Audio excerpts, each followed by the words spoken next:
Sejam bem-vindos ao programa É Tempo de Amazônia, uma jornada rumo ao desenvolvimento sustentável e à conservação de um dos maiores patrimônios nacionais, o bioma amazônico. Hoje vamos navegar no último episódio do especial do mês de setembro sobre a Amazônia. Meu convidado é um grande orgulho, uma honra receber o Evaristo de Miranda, engenheiro agrônomo, nomeado engenheiro agrônomo do ano em 2021, para este último capítulo, que é uma questão crucial.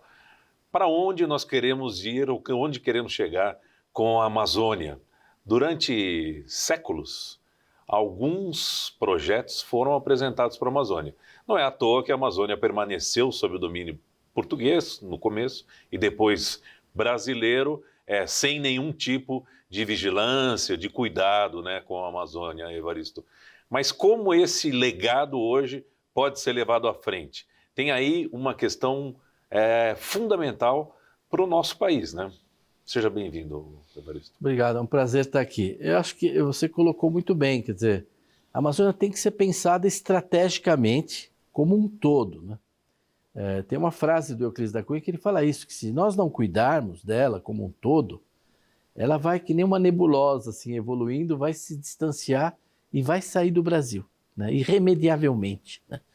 Agora, pensar a Amazônia como um todo foi o que os portugueses fizeram durante séculos, até para integrá-la ao Brasil. Foi o que o Império do Brasil fez, consolidando as cidades, as regiões, né, as fronteiras, tudo isso foi feito, né? E nós fizemos também na República várias iniciativas. O próprio Rondon é um exemplo disso. Ele integrou com o telégrafo várias regiões da Amazônia, percorreu, colocou coisas de fronteira, etc. Tudo isso teve na linha Apapores, é impressionante o que ele fez, né?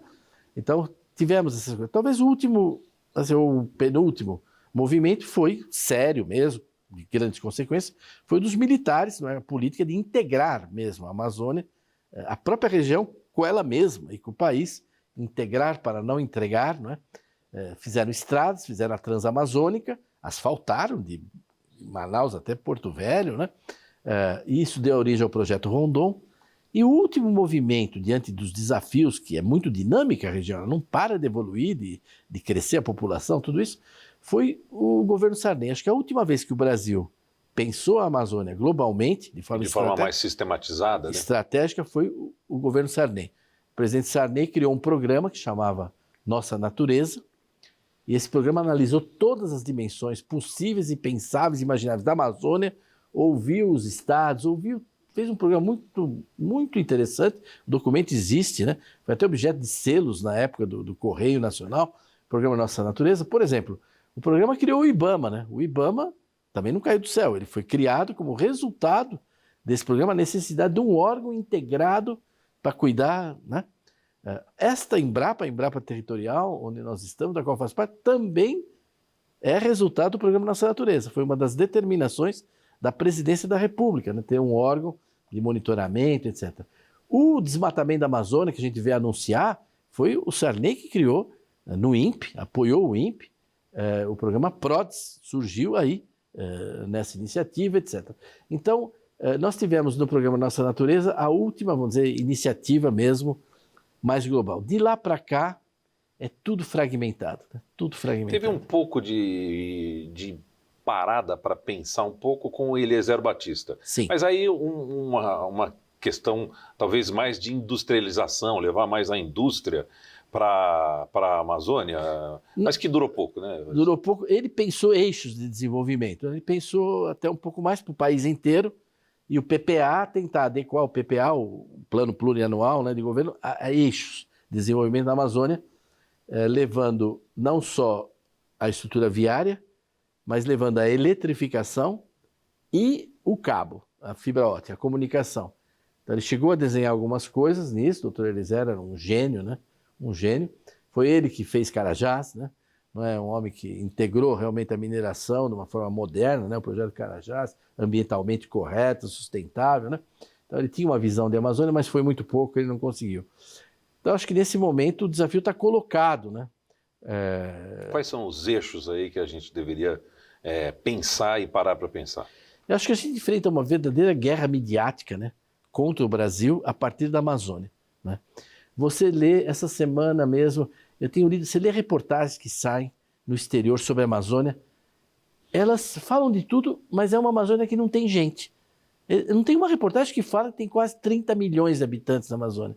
Não tem uma reportagem que fala... Mais de 700 cidades, né? Exatamente, são centenas de cidades que querem comer iogurte, ter leite, verdura, criar os filhos na escola, querem ter educação, e que tem os piores IDHs do Brasil. Então como é que pode você não ver? E tem gente que propõe até a desantropização, né? Atualmente, uma parte das consequências de uma determinada política ambiental está levando ao desaparecimento dos ribeirinhos. E tem gente feliz com isso. Ora, os ribeirinhos é uma presença importantíssima na região, deveriam ser apoiados, né? Nós tivemos agora aquele conflito que morreu um jornalista lá estrangeiro, etc. E tal, o engenheiro. Com um ribeirinho, né? Um ribeirinho que não pode mais pescar. Bom, se ele não pode mais pescar, não estou justificando nada do que aconteceu, né? Quer dizer, muito pelo contrário, mas eu digo assim, olha o que está acontecendo de políticas assim que... É justamente a ausência de um programa, de uma política que tem levado a essa situação. Exatamente, né? Você não tem... Então, um fala do índio, outro fala do meio ambiente, o outro fala da mineração, o outro defende o garimpo, o outro as estradas, o outro o agronegócio, o outro a exportação, cada governador tem suas prioridades, enfim, falta mesmo. Então, acho que a primeira coisa, o Brasil deveria produzir anualmente, né, um relatório sobre a situação da Amazônia, né? The State of Brazilian Amazon. O estado da Amazônia. Poderia ser no dia 5 de setembro, dia da Amazônia. Ele publica um relatório com dados. Não precisa ficar interpretando muito nada. Os ministérios podem fornecer, cada um pode fornecer duas páginas desse relatório. Quer dizer, primeiro o quadro natural, quer dizer, apresentar o quadro natural da Amazônia. Porque nem isso as pessoas sabem lá fora. As pessoas imaginam a Amazônia como uma floresta. Ora, na Amazônia tem a floresta amazônica, a gente fala. Mas na verdade são 22 tipos de florestas. Muito diferentes. Está tudo mapeado isso. É tudo conhecido pelos pesquisadores brasileiros. Então são 22 tipos de floresta, várias formações não florestais dentro da Amazônia, toda essa diversidade. O que está sendo desmatado? Qual tipo de floresta, etc, etc. Você mostrar a realidade do desmatamento na Amazônia, que é uma realidade, que está mapeada, né? Mas com esse processo de desmatamento, que o INPE, no PRODES, você tem o mapa das áreas desmatadas, acontece que é um desmatamento muito antigo em muitos lugares. E tem um outro projeto também do INPE, com a Embrapa, que chama Terraclass, que mostra que praticamente 30% dessas áreas desmatadas já estão com vegetação nativa. 10% voltou a ser floresta. Então, o relatório apresentaria dados sobre essa realidade do quadro natural. Mas a Amazônia também é o quadro agrário. Quer dizer, na Amazônia nós temos centenas de terras indígenas, de unidades de conservação. Tudo isso deveria ser apresentado nesse relatório. Qual é a situação dos índios, qual é a situação dos parques, quantos tem, onde eles estão. São 330 terras indígenas, né? É bastante. E 204 áreas de preservação. Exatamente. Precisa criar mais, onde estão adequadas, tem plano de gestão, não tem, é só um cabide de emprego para nomear diretor, criar comissão. Bom, você tem que mostrar a situação. Ah, não tem, está ameaçada? Bom, mas 60% está protegido já hoje, decretado. Né? Então tem que mostrar como é que está isso. Mas também nós levamos gente para a Amazônia em assentamentos agrários. Não estou falando da ocupação histórica. Não são poucos também, né? Não, são 500 mil de famílias, né? Mais de 500 mil. Mais de 500 mil, mais de 2.300 assentamentos, famílias que não têm título até hoje. Quer dizer que nós temos hoje com o Cadastro Ambiental Rural uma boa visão dos imóveis rurais da Amazônia cadastrados no CAR, que já aproxima 600 mil. Nós temos também todos os estabelecimentos agropecuários com coordenadas do IBGE, e você vai no estado como Rondônia, que tem aí 250 mil, talvez um pouco mais, produtores, né?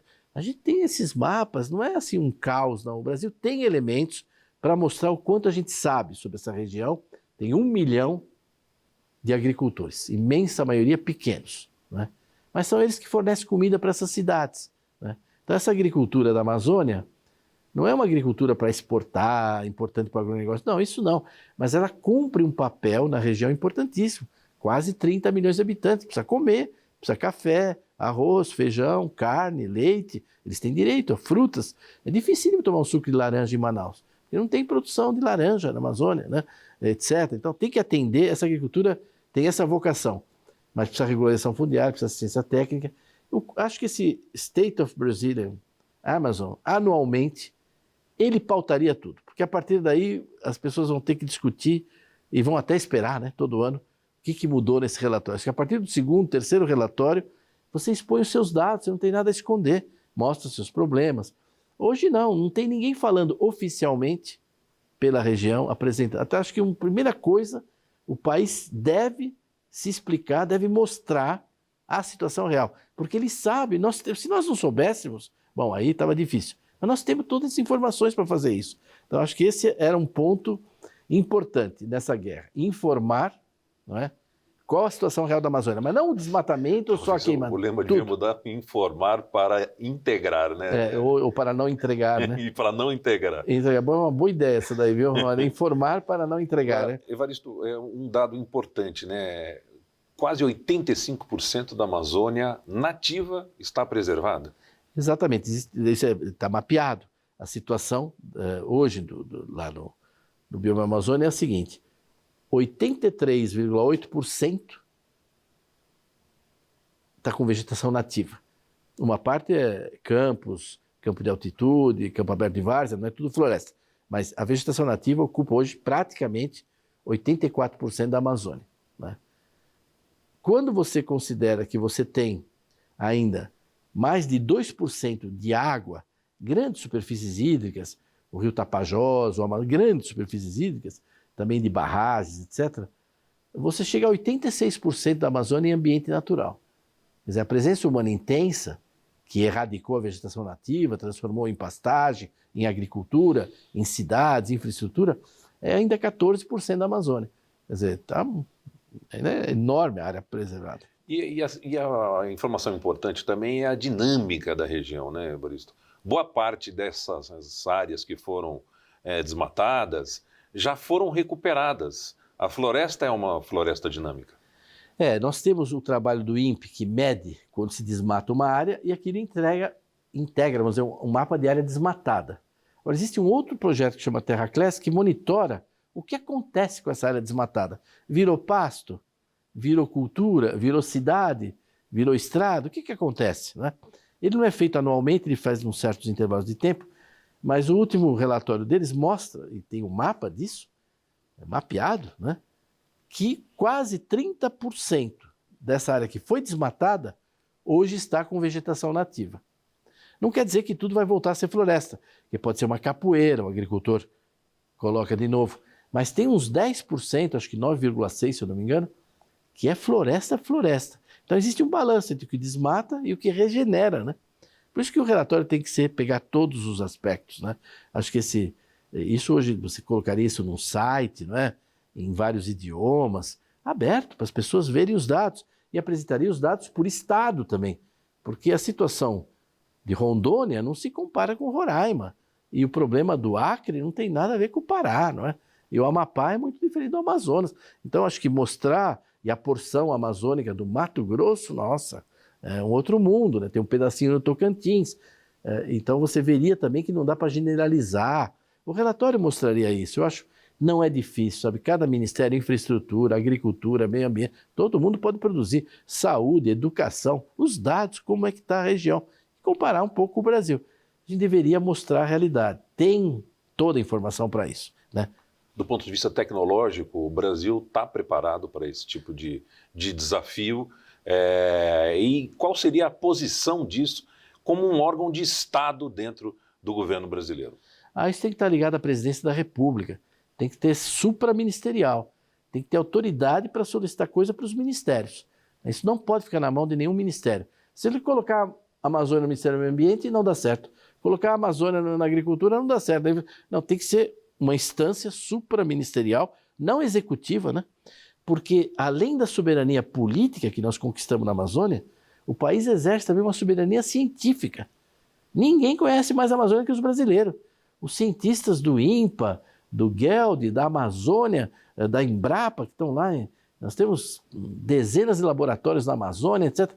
As universidades, existe um conhecimento científico muito grande. É como no Tratado de Madrid. Os portugueses chegaram com a cartografia melhor que tinha, com os maiores conhecimentos. Ainda é assim hoje em dia, né? Então, acho que um órgão desse devia é uma iniciativa que não precisa criar nada, não precisa inventar mais nada, estatizar nada, nem inventar a Secretaria da Amazônia, não. Quer dizer, é um grupo ali realmente ligado à presidência com a autoridade de produzir esse compromisso anual, né, a situação da região. E todo ano vai bater um pouco, depois vai evoluindo, talvez incorporando uma coisa a outra. Qual é a situação da mineração? Hoje, se você quiser saber qual é a situação da Amazônia, não existe em lugar nenhum. Existe só pedaços. Um fala de índio, outro fala da agricultura, outro fala disso, né? Acho que tinha que ser supraministerial, ligado à presidência da República. Bom, e a Amazônia já tem uma realidade hoje, Evaristo. Desafio ainda de infraestrutura, que a gente já mencionou, mas é uma realidade. A mineração está presente, ela rende benefícios econômicos ali, ela hoje tem cuidados ambientais também. E quais são as atividades econômicas com repercussões sociais que têm dado certo na Amazônia? Tem muitas, né? Eu acho assim, não há dúvida. Eu vou começar de coisas muito simples, assim, para quem está nos assistindo. É inacreditável que em Manaus, em Marabá, você compra peixe no mercado produzido no Vietnã. Né? No Chile. Né? No Chile, mas no Vietnã. E é rentável chegar e vender nos supermercados, o pangaços, é um peixe lá, criado no Vietnã, né? Quer dizer, então, uma área que está se desenvolvendo muito é a piscicultura, a aquicultura, não é? Os rios da Amazônia não suportam pesca, não tem pesca sustentável.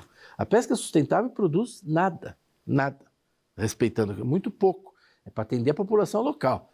Agora, você pode produzir peixe na Amazônia, é a tradição do pessoal de comer peixe, só que uma cidade como Manaus, uma cidade como Belém, Marabá, as grandes cidades, Paragominas, como é que vai produzir peixe para atender todo mundo?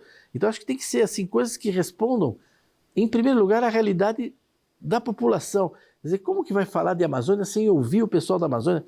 Eles são fundamentais, eles são o eixo. Quer dizer, qualquer plano para a Amazônia, em primeiro lugar, a população da Amazônia tem que ser ouvida, né?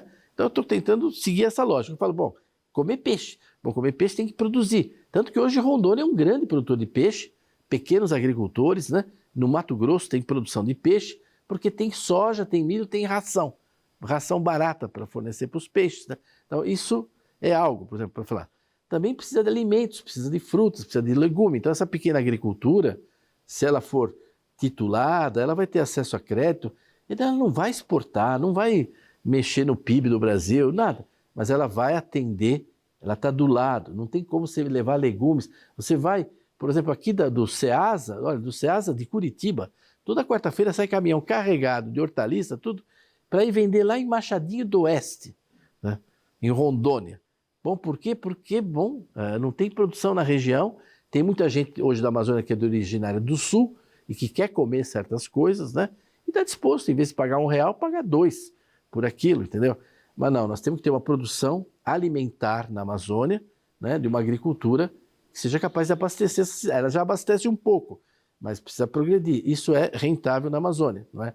Tem o potencial também da própria biodiversidade da Amazônia, não é? É um tema que tem muita coisa a ser explorada. Não de forma assim surrealista, imaginando, né, que vai resolver tudo, mas é possível? É possível. Porque hoje, por exemplo, você tem um produto de cosmética aí, fantástico, que é feito com jambu, uma planta da Amazônia. Está dando dinheiro para o amazônico? Não. O jambu, que é utilizado na produção do cosmético, é produzido em São Paulo, em Pratânia. O guaraná é da Amazônia, a maior produção está na Bahia. A seringueira da Amazônia, a maior produção está em São Paulo, certo? O palmito, as produções estão aqui. E o açaí é capaz de ir por esse caminho parcialmente. Então a gente tem que dar condições para que a própria biodiversidade de lá, quando descoberta, não vá parar no Japão, né? Ou em São Paulo, ou só em Minas, ou na Bahia, mas que continue lá, né? Eu seria muito realista, não queria dar ideias soltas no ar. A gente tem que partir das necessidades da população da Amazônia, não é? E atender essa população, né? E é claro, gerar renda. O turismo tem potencial na Amazônia, é uma atividade que está indo bem, não é? Você tem outras coisas, a mineração, mas a mineração de grande capital. Agora, toda mineração fala o garimpo ilegal. Eu falo, me apresente um garimpo legal. Tente legalizar um garimpo. Não, a lei é feita para ilegalizar o garimpo. Então, ele não consegue ter um garimpo legal. O garimpo ilegal, mas um garimpo... O que é um garimpo legal? Apresenta um para eu visitar, né? Então, acho que todos esses temas merecem um tratamento maior, sabendo que o Acre é uma coisa, Rondônia é outra, etc., né? Então, um plano para a região poderia contemplar essas realidades. Acho que isso é a segunda coisa que falta. Uma perna é a situação, outra é dizer para onde nós vamos, que você colocou no começo do programa, né? Qual que é o plano? O que nós vamos fazer com a Amazônia? Eles perguntam na Europa, mas vão fazer o quê? A gente não sabe muito o que dizer, entendeu? E para a gente traçar esse plano é muito bom saber onde a gente está, né, Evaristo? Tem auxílio, por exemplo, com os satélites. Tem obras que já foram produzidas nesse sentido de mapeamento do que tem já hoje, que são realidades hoje na Amazônia, que não é possível ignorar. Não, nós temos todos os elementos para isso. Eu acho que o país tem que apresentar um plano para a Amazônia. Quer dizer, ele teve o programa Nossa Natureza, ele teve o Integrar para Não Entregar, a Transamazônica, o Tratado de Madrid. Nós sempre tivemos um plano. Qual que é o nosso plano para a Amazônia? Não sabemos. Quer dizer, o plano para a Amazônia deveria ser dizer assim, ó, 5, 10, 30 anos. Não adianta falar, o nosso plano é nosso, ninguém pode roubar do Brasil, a Amazônia é nossa. Essa conversa é importante, mas assim, ela não resolve nada, né? Ninguém está discutindo a soberania política, tem que ter a soberania econômica, social, tudo, né? Então, acho que o plano ele deveria ter 3 grandes componentes, muito rapidamente. Um componente são as áreas intocadas, preservadas da Amazônia. O que nós vamos fazer dessas áreas? Né? Tem um livro, Amazonas, Olhos de Satélite, que isso foi muito bem colocado. Esses 3 grandes desafios. As áreas preservadas da Amazônia, você falou 300 e tantos parques nacionais, não sei quantas terras indígenas. O que nós vamos fazer com isso em 5 anos? Qual delas nós vamos cuidar melhor? Não dá para cuidar de tudo. Em 10 anos, é regularizar todos os limites, os índios, é homologar o que falta, as áreas protegidas, as áreas indígenas. Quer dizer, qual é o teu plano para as áreas preservadas ainda da Amazônia? Não é? Isso aqui vai abrir para exploração florestal, aqui vai ter isso, vai aquilo. O que nós vamos fazer com essas áreas? Em 5, 10, 30 anos. Se alguém lá achar muito, se discute. Se achar pouco, se discute. Quer ajudar com recurso, proteger essas áreas? Então, um desafio são as áreas ainda, vamos dizer assim, simplificando, intocadas da Amazônia, as áreas que a Amazônia está lá bonitinha. Agora, você tem uma outra área da Amazônia, que é mais 14% da Amazônia, que é a Amazônia consolidada, que está ocupada há séculos, inclusive, em alguns lugares. Quer dizer, toda a Bragantina do Pará, ao longo da Transamazônica, o estado de Rondônia é um exemplo disso, norte do Mato Grosso, área de agricultura, até de soja, de milho em alguns lugares, de algodão. Então, as áreas agrícolas, onde as pessoas estão lá, esses 500 mil de famílias que levamos para os assentamentos, está todo mundo lá. Algumas chegaram há mais de 50 anos, né? E não tem título. Eu já vi caso em Machadinha do Oeste do produtor conseguir finalmente o título com 68 anos, está lá há 30 anos, ele teve um AVC e não deram o título porque no exame médico ele não passou, não tinha aptidão para agricultura. Realmente, ele tinha estava hemiplégico. Ele falou, mas eu estou agora, né? Eu durante 30 anos eu estava funcionando. Mas a regra diz aqui, só pode dar título para um cara que tem condição de trabalhar, o senhor não tem condição de trabalhar. Então, assim, a regularização fundiária é a mãe de todas as batalhas, né? Então, nessas áreas consolidadas, regularização fundiária, assistência técnica, né? Nada de megaprojeto, né? Se alguma coisa for para frente, da biodiversidade, para o exterior, não, maravilha. Mas o segundo é cuidar das áreas consolidadas. E nós temos uma franja pequena, com alguns lugares críticos, que são as áreas de tensão, né? As áreas de tensão, onde tem ilegalidade, desmatamento. Especialmente as fronteiras, né? Algumas em fronteiras, outras acho que, sobretudo, quase metade, talvez, desse caso esteja no Pará hoje até, sabe, eu acho. Então, esses locais, não é nem uma área intocada, nem uma área consolidada, é uma área, uma espécie de fronteira onde as coisas estão... O Estado tem que ir lá, e isso tem que ser analisado com foco. Não assim atirando contra todo mundo, em todo... Não, com foco ver se isso vai virar uma área protegida, se isso vai ser incorporado na agricultura e definir uma vez por todas e daí ir embora para frente, né? Então, acho que assim, um plano dizendo, olha, em 5 anos, nossas principais metas são essas, né? Em 10 anos é isso, em 30 anos é isso. A Amazônia está indo para lá, nós estamos indo para lá. Vocês deveriam um pouco para cá. Bom, vamos discutir, um pouco para lá. Aí você pode envolver os europeus, os doadores, né? Em planos, em projetos, né? Para esse bioma, né? Senão, a gente fica nessa... Isso não impede os planos dos seus ministérios, de cada ministério, mas você teria grandes linhas, né? Eu lembro o Delfim Neto, ele falava muito isso, né? Nós vamos para lá, Pode ser que vá assim, pode ser que vá assim, pode ser que vá pelo meio, mas nós vamos para lá, não vamos para lá, né? É para lá. Então, o plano é isso, o plano é grandes diretrizes, né? Mercado de carbono, tem coisas que não acaba mais. Mas quando se pergunta lá fora, eu mesmo fico constrangido, qual é o seu plano para a Amazônia? O que vocês vão fazer com a Amazônia? Eu gostaria de dizer, olha, tem um plano aí para os próximos 30, 50 anos. Como Alice. Você fica como Alice, exatamente. Essa imagem da Alice, eu uso, você está me lembrando ela, porque nós somos a Alice no País das Maravilhas. Estamos numa região das maravilhas, completamente perdidos, né? Tem um episódio da Alice que ela se encontra com o gato, né? E é num cruzamento de muitos caminhos. E ela, um fala assim, índio, outro fala meio ambiente, parque nacional, turismo ecológico, agricultura. E ela pergunta para o gato, ela fala, que caminho eu tenho que tomar, né? E o gato pergunta para ela, para onde você quer ir? Ela fala, não sei, eu estou perdida, né? Tá bom, então toma qualquer um, ele fala, né? Qualquer caminho. Serve, né? Aqui na esperança de que a gente não tome qualquer caminho, que a gente efetive um plano de desenvolvimento sustentável para a Amazônia e para o Brasil, a gente deixa esses 4 programas como uma contribuição. De novo, Evaristo, muito obrigado pelas aulas que a gente pôde acompanhar aqui com tanto conhecimento, com tanta ciência aí já elaborada e trabalhada. Muito obrigado mais uma vez. Eu que agradeço a todos aí. Contem com a Embrapa. Conte com a Embrapa. É isso aí. Eu quero agradecer também a sua companhia. O É Tempo de Amazônia hoje vai ficando por aqui. Nós temos um encontro marcado na próxima semana. Conto com você. Até lá.